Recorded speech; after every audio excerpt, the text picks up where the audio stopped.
오늘 본문 말씀을 가지고 언어 생활이라는 성품 시리즈로 말씀 나누길 원합니다. 하나님께서는 이 세상을 말씀으로 창조하셨습니다. 믿으시면 아멘 합시다. 말에는 하나님께서 창조의 능력을 심어 주셨습니다.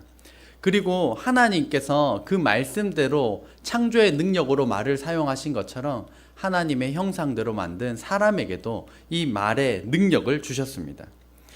그래서 우리가 하는 말도 그 말대로 이루어지도록 하나님께서 세팅해 주셨습니다.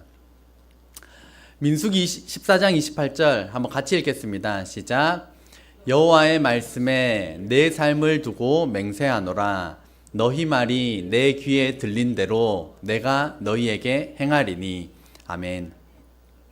그래서 말씀의 법칙을 꺼낼 때 이 말씀을 자주 인용하곤 합니다. 너희가 말한 대로 내가 시행하겠다.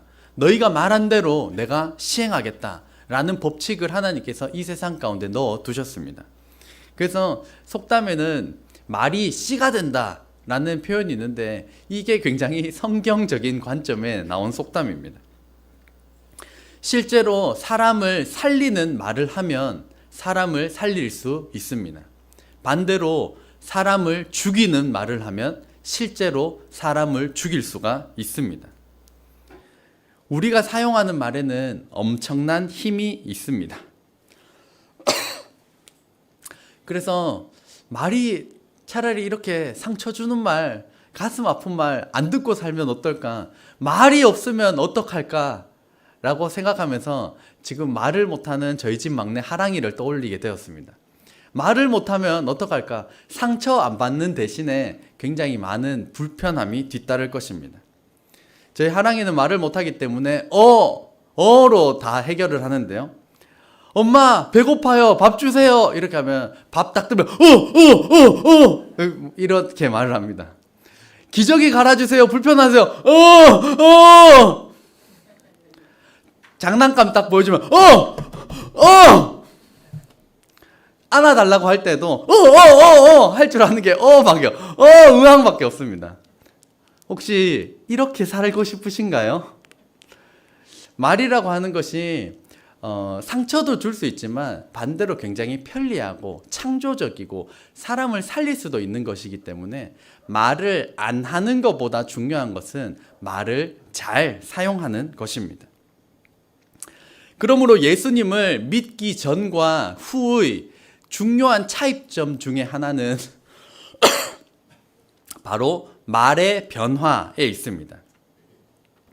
하나님의 자녀에게 원하시는 것은 이 언어가 바뀌는 생활을 하나님께서 원하시는 것입니다. 오늘 말씀을 통하여서 자신의 언어 생활을 점검하고 하나님께서 원하시는 말의 변화를 결단하는 저와 여러분 되시기를 주의 이름으로 축복합니다. 오늘 본문 말씀 계속해서 반복적으로 읽을 텐데요. 꼭 외우셨으면 좋겠습니다. 저도 반복해서 읽다 보니까 저절로 외워지더라고요. 한번 같이 읽겠습니다. 시작. 무릇 더러운 말은 너희 입 밖에도 내지 말고 오직 덕을 세우는데 소용되는 대로 선한 말을 하여 듣는 자들에게 은혜를 끼치게 하라. 아멘. 본문은 해야 할 말과 하지 말아야 될 말에 대하여서 나누고 있습니다. 강남중앙침례교회 최병락 목사님께서는 이런 말씀을 하셨는데요. 예수님 믿은 후에도 말이 안 변했다면 정말로 예수님을 믿는 사람인지 점검해 보아야 한다라고 말씀하셨습니다. 그토록 예수님을 믿고 변해야 하는 영역 중에 중요한 부분이 바로 말, 언어 생활이라는 것입니다. 말이 변하면 사람이 변한 것입니다. 말이 변하지 않으면 사람은 변하지 않은 것입니다. 말이 폭력적이면 행동도 폭력적이고 말이 온유하면 행동도 온유합니다. 그래서 간혹 폭력적인 말, 무시하던 말만 하던 사람이 갑자기 칭찬과 격려의 말을 하게 되면 저희는 흔히 이 사람이 죽을 때가 됐나 라고 심심찮게 이야기할 정도로 말이 변한다라고 하는 것은 굉장히 어려운 일이고, 말이 변하면 그 사람이 진짜로 변한 것이기 때문입니다. 본문 말씀 한 번 더 읽겠습니다. 시작. 오직 덕을 세우는데 소용되는 대로 선한 말을 하여 듣는 자들에게 은혜를 끼치게 하라. 아멘. 반복해서 읽다가 꼭 암송해서 가져가시길 바랍니다. 암송해서 내 삶 가운데 반복할 때 하나님께서 깨닫게 하시고 은혜를 주시는 부분이 분명히 있습니다. 이 더러운 말, 너희 입 밖에도 내지 말라고 하는 이 더러운 말은 성경 그 상황으로 해석을 하자면 당을 찢고 파벌을 일으키고 분열을 조장하는 것, 그것이 더러운 말에 해당하는 것이지만 오늘날 저희들의 상황으로 정말 더러운 말이라고 간단하게 살펴보면 상대방을 깎아내리고 무시하고 죽고 싶게끔 만드는 그런 말들을 더러운 말이라 할 수 있습니다. 이 더러운 말은 일명 쓰레기 같은 말입니다. 더러운 말은 쓰레기 같은 말입니다. 쓰레기통을 자주 비우지 않으면 쓰레기통은 냄새가 납니다. 쓰레기들이 쌓이다 보면 쓰레기통 자주 비워주지 않으면 쓰레기통은 냄새 나는 곳이 되고 맙니다. 마찬가지로 우리는 내가 원하건 원하지 않건 쓰레기와 같은 말, 더러운 말을 우리는 들으며 살아갈 수밖에 없는데, 이 쓰레기와 같은 말을 우리 마음 가운데 모셔두고 이것을 비워내야 되는데, 두고 생각하고 묵상하고 내 삶에 적용하고 이렇게 하다 보면 내 마음은 쓰레기 냄새가 나는 쓰레기통이 되고 마는 것입니다. 그래서 쓰레기와 같은 말들을 들었을 때 내 마음이 쓰레기통이 되지 않기 위해서는, 악취나는 곳이 되지 않기 위해서는 자주 빨리빨리 이 쓰레기통을 비워내야만 하는 것입니다. 제가 이제 호주에서 일을 할 때 제가 평생 해본 일이 아니다 보니까 나름 열심히 했지만 제가 일하다가 들은 가장 충격적인 말 중에 하나가 지난번에도 나눈 적이 있는데요. 돌대가리입니다. 저보고 돌대가리라는 겁니다. 저 나름 학교에서 공부 잘했고 저 성적도 잘 맞았거든요. 뭐 공부하는 것도 좋아하거든요. 근데 일은 이게 아니니까 저한테 돌대가리라는 겁니다. 근데 계속해서 반복적으로 그런 상황과 환경 가운데 놓이고, 저도 마찬가지로 이거를 빨리 비워냈어야 되는데 이거 딱 내 마음 가운데 모시고 돌대가리 내가 돌대가리인가 그런가 묵상하다 보니까 나는 진짜 돌대가리인가 보다, 나는 진짜 못하나 보다, 나는 진짜 쓸모없나 보다, 아유 죽어야겠다, 정말 이렇게 생각이 들 정도로 그것을 묵상하니까 저에게도 그러한 일이 일어났었습니다. 저와 여러분은 어떤 쓰레기와 같은 말을 들으셨습니까? 이것을 집에서 잠자기 전에 누워가지고 쓰레기와 같은 말을 묵상하는 이것을 끊어내시기를 주의 이름으로 축복합니다. 대전 중문침례교회 장경동 목사님께서 전도사님 시절에 있었던 이야기인데요. 전도사님 사례비가 그 당시에 얼마 되지 않으니까 이제 남의 집에 세를 들어서 이제 사모님과 살고 있을 때 이야기였습니다. 겨우겨우 세를 내면서 살고 있는데 주인집에서 김장을 한다길래 이제 사모님께서 그 김장을 도와주러 가신 겁니다. 김장을 도와주러 갔다가 이제 집에 이제 남편이랑 먹을 게 없으니까 이 배추를 담글 때 배추 겉잎 떼서 버리니까 이거 모아다가 집에서 남편이랑 먹어야겠다고 막 모으고 있으니까 집주인이 이렇게 말을 하더라는 겁니다. 뭐 하려고 그래? 돼지 주려고 그래? 이렇게 말을 한 겁니다. 그래서 이것을 가지고 이제 목사님께서 3가지를 깨달았다라고 합니다. 첫 번째, 말 조심해야겠다. 내가 생각 없이 내뱉은 게 상대편 가슴에는 평생 못을 박을 수 있겠구나. 그래서 말 조심을 해야겠다. 그러면서 더 중요한 게 깨달은 거, 2번째, 말로 상처받을 필요가 없다. 상처받은 말을 묵상하지 말라는 것입니다. 상대편이 실제로 내 가슴을 후벼 팔려는 의도로 말을 했다 하더라도 상처받지 않도록 내가 훈련이 되어야 되는데 상대가 그런 의도도 없었는데도 불구하고 그 의도로 내가 굳이 가지고 와서 묵상하면서 상처받을 필요가 없다는 것을 깨달았다는 것입니다. 집주인이 그렇게 말했겠습니까? 상처 주려고 말 골라 한 게 아닌데 그런 의도가 없었으면 넘겨버리라는 것입니다. 그래서 누군가 오늘 우리를 보고 외모를 보고 오늘 머리 특이하시네요 하하호호 하고 넘어가면 되는데 집에 가서 그 사람이 어떤 의도로 나한테 그런 말을 했을까? 이러면서 집에 굳이 그것을 가지고 올 필요가 없다는 것입니다.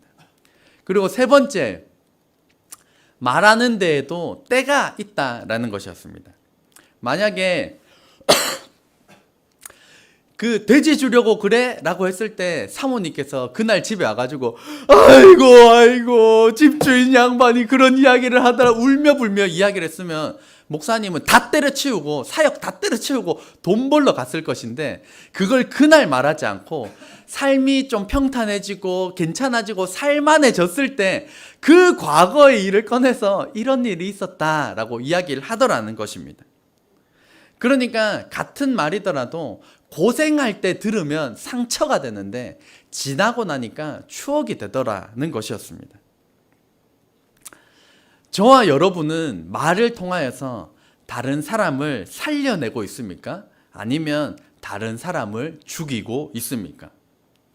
꼭 말뿐만이 아니더라도 저희는 비언어적 표현을 많이 사용하는데요. 눈빛으로도 저희가 말을 하고 행동으로도 말을 하고 얼굴 표정으로도 말을 합니다. 많은 것으로 우리는 표현하며 살고 있습니다. 우리의 언어적 표현, 비언어적 표현을 통하여서 죽고 싶은 사람도 살려내고 있습니까? 아니면 살고 싶은 사람도 죽고 싶게 만드는 그러한 말, 그런 비언어적 표현을 하고 계십니까? 예수님 믿기 전의 언어 생활과 예수님을 인격적으로 만나고 난 뒤에 언어 생활에 차이가 있기를, 보다 성숙해지시기를 주의 이름으로 축복합니다. 예수님께서 부활 승천하시고 난 다음에 제자들에게 성령으로 충만해질 때까지 여기서 머물라라고 하셨던 곳이 오순절 다락방의 사건입니다. 그때 제자들이 한 곳에 모여서 오로지 기도하기에 힘쓸 때 성령님께서 그 제자들 무리 가운데 임하셨을 때 나타났던 증거 중에 하나가 방언의 은사였습니다. 방언의 은사, 이것을 다른 각도로 뒤집으면 입을 통제하셨다라는 것입니다. 그러니까 성령께서 우리 삶 가운데 충만히 역사하실 때 드러나는 증거 중에 하나가 우리들의 입을 바꾸신다, 우리들의 입을 통제하신다라는 것이 성령 충만함의 증거인 것입니다. 본문 말씀 외우신 분들은 안 보고 한번 읽어보시고 한번 같이 읽도록 하겠습니다. 시작. 무릇 더러운 말은 너희 입 밖에도 내지 말고 오직 덕을 세우는데 소용되는 대로 선한 말을 하여 듣는 자들에게 은혜를 끼치게 하라. 아멘. 더러운 말을 하지 말라고 하는 반면에 해야 되는 말, 선한 말을 하라고 권면하고 있습니다. 우리는 힘을 다해서 선한 말을 해야 합니다. 선한 말을 하기 위하여서는 직설적인 화법보다는 우회적인 화법이 저희들에게 유익할 때가 더 많이 있습니다. 직설적인 화법은 강렬하면서 이게 효과도 크지만 반작용, 부작용도 굉장히 큽니다. 직설적인 화법은 재미있을 때는 빵빵 터지기도 하지만 상처 줄 때 또한 강력하게 상처 주는 방법이 바로 직설적인 화법입니다. 그래서 누군가 미용실에서 머리를 하고 왔는데 머리가 좀 이상하면 그거 가지고 저희는 우회적으로 표현합니다. 아, 참 머리가 개성 있는데요. 아, 머리가 매력적으로 됐어요. 뭐 이렇게 저희가 우회적으로 표현을 합니다. 그런데 어떤 직설적인 사람은 와, 진짜 이상하다. 돈 버렸네, 돈 버렸어. 내가 해도 그거보다 잘하겠다. 안 하던 게 훨씬 낫다. 뭐 이렇게 저희가 굳이 직설적으로 말할 필요가 없다라는 것입니다. 그래서 무릇 더러운 말은 너희 입 밖에도 내지 말고 오직 덕을 세우는데 소용되는 대로 선한 말을 하여서 듣는 자들에게 은혜를 끼치는 언어 생활을 하라라고 말씀하고 있습니다. 저와 여러분의 언어 생활은 어떠십니까? 정말 이 뒤의 말씀대로 선한 말을 하여서 듣는 자들에게 은혜를 끼치는 많은 분들도 계시겠지만, 말만 하면 상처 주고 말만 하면 이거 상대방을 죽이는 언어를 사용하는 분들도 분명히 있을 것입니다. 그렇다면 나는 이 언어, 이 죽이는 말, 더러운 말, 악한 말이 내 입에서 계속해서 나온다면 우리는 어떻게 해야 하는 것일까요? 한번 제일 위에 같이 읽겠습니다. 시작. 언어 생활을 훈련해야 합니다. 야고보서 말씀 같이 읽겠습니다. 시작. 누구든지 스스로 경건하다 생각하며 자기 혀를 제갈 물리지 아니하고 자기 마음을 속이면 이 사람의 경건은 헛것이라. 아멘. 언어 생활은 훈련해야 하는 것입니다. 누구든지 나는 경건하다, 나는 믿음이 좋다, 나는 믿음 생활을 오래 했다, 나 정도면 괜찮지 라고 하면서 입을 함부로 놀리는 사람, 혀를 제갈 물리지 않는 사람은 이 사람의 경건은 헛것이다 라고 말씀하고 있습니다. 이 말씀을 저와 여러분에게 각자에게 접목하는 은혜가 있기를 주의 이름으로 축복합니다. 이거 말씀을 딱 떠올리면서 다른 생각, 저 배우자, 저 사람, 이게 아니라 언제나 말씀은 자기에게 접목해야 합니다. 스스로 경건하다 생각하면서 자기 혀를 제갈 물리지 아니하면 이 사람의 경건은 헛것이라는 것입니다. 말을 다룰 때 보면 입에 이렇게 마개를 씌워가지고 입에 이렇게 관통해서 이렇게 물게 만드는 것이 바로 제갈입니다. 그 말을 제어하기 위하여서 입에 제갈을 물린다는 것입니다. 그래서 말을 함부로 하는 사람은 제갈이 씌워지지 않은 야생마와 같은 사람입니다. 야생마는 훈련받지 않고 길들여지지 않았기 때문에 야생마는 에너지가 대단합니다. 폭발력도 대단합니다. 하지만 훈련용으로, 전투용으로 적합하지가 않습니다. 주인에 의하여서 길들여져야지만 사용할 수가 있는데 길들여지지 않는 야생마는 사용할 수 없기 때문입니다. 이런 야생마가 훈련에 의하여서 길들여질 때 그 말을 우리는 준마라고 부릅니다. 그래서 신앙생활은 야생마와 같은 우리의 입술이 준마와 같은 입술로 훈련되는 과정이라 할 수 있습니다. 야생마와 같은 저와 여러분의 입술이 성령님에 의하여서 훈련되어지고 통제되어지시기를 주의 이름으로 축복합니다. 이 언어가 훈련되기 위하여서는 오늘 이 본문 말씀을 내가 암송하고 되뇌이고 하는 것도 굉장히 중요한 훈련 가운데 하나입니다. 본문 말씀뿐만이 아니라 저와 여러분이 알고 있는 성경 구절, 그 한 구절을 가지고 묵상하고 되뇌이고 암송하고 그 과정 가운데 하나님께서 깨닫게 하여 주시고 저와 여러분의 언어 생활을 통제하시고 훈련해 가실 줄로 믿습니다. 제가 조금 더 어릴 때 말실수가 많았을 때 제가 했던 훈련 중에 하나는 제가 함부로 말을 하면 금식을 하는 것이었습니다. 그래서 제가 먹고 살기 위해서는 말을 조심했어야 되는 그 안에 저를 우겨 넣었던 적도 있었습니다. 그래서 성도님들도 내가 말에 실수가 많다, 내가 입만 열면 더러운 말이고 죽이는 말이고 상처 주는 말이다, 그러면 여러 가지 훈련, 그 가운데 암송 훈련도 있을 것이고 금식하는 훈련도 있을 것입니다. 그것을 접목하여서 이 언어 생활을 훈련해 가시기를 주의 이름으로 축복합니다. 내가 하고 싶은 말을 다 하고 산다라면 틀림없이 더러운 말, 죽이는 말이 튀어나올 것입니다. 입에 재갈을 물리고 성령님에 의하여서 이 입이 통제받으면 내가 하고 싶은 말 답답해서 다 하지 못하고 살지만 그럼에도 불구하고 성령님에 의해 통제되는 입술은 오늘 본문 말씀처럼 소용되는 대로 선한 말을 하여서 듣는 자들에게 은혜를 끼치는 언어 생활이 될 줄로 믿습니다. 야생마와 같은 저와 여러분의 입술이 성령님에 의해 통제됨으로써 더러운 입술은 끊어지고 사람을 살리고 은혜를 끼치는 언어 생활을 통하여서 예수님의 선한 영향력을 발휘하는 저와 여러분 되시기를 주의 이름으로 축복합니다. 기도하겠습니다.